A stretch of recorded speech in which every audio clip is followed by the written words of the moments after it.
go and put some things up to it. They're going to put some posies up into it. It is. It's fantastic. It's super healthy for you. It's loaded with PACs, which are proanthracyanids. Thousands and thousands of a tart little red berry float across the surface of this flooded field in Yellow Point, south of Nanaimo. The cranberry is a native plant to North America. They're locally grown all through the bogs and swamps around here, but these ones that we use are native to the east side of the Mississippi, and they were brought out in the 1930s and 40s to the west coast.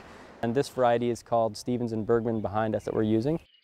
It was the indigenous people of the Americas that were the first to use cranberries for food, and then they introduced it to the Europeans. And then commercial cultivation began in the early 1800s. Cranberries are interesting. They grow in acidic soils, they'll grow in black organic peats, they'll grow right in sand and sawdust. Anything like that is, they'll grow well.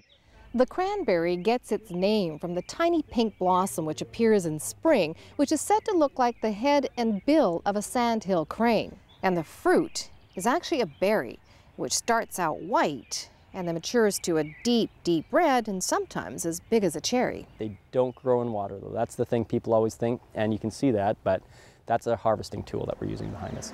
By September, the fruit is ready to be picked off the low-growing vines. Some of it is collected in a dry state, which is the fresh fruit that appears in the stores around the Thanksgiving holiday. Bounce test. How's it work? So the best cranberries, the hardest cranberries, will bounce the highest, and that's the way we grade them. And we can just see that the good berry will bounce. Look at that one. Wow. The robust berry with a thick outer casing floats because it's hollow inside, making wet harvesting very efficient. There we go. What's behind us here is for processed fruit, and that's for making juice and craisins or sweetened dried cranberries. And the water is a harvest tool. We'll flood the field. We put about 6 inches of water in. We beat it off with a machine called a cranberry beater. Basically knocks the fruit off the vine, and then we'll raise the water up a little higher to our knees, and the fruit will float out, and the wind will blow it to one side of the field where we'll corral it up with those big booms and pull it all together.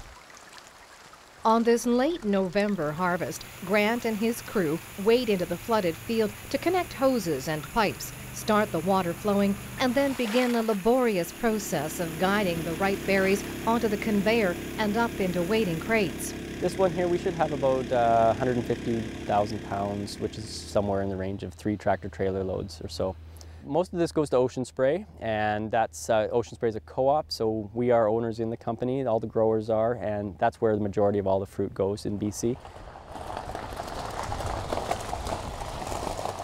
Yellow Point Cranberries also produces and sells a wide variety of cranberry concoctions, from the packaged fresh fruit to preserves and even cranberry salsa in a tiny retail store right at the farm.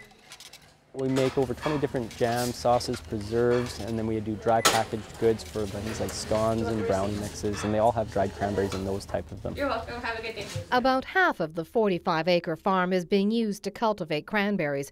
Flats of tiny seedlings of a different hybrid are awaiting planting next season, which Grant hopes will be a strong berry producer. In Yellow Point, I'm Annette Lucas.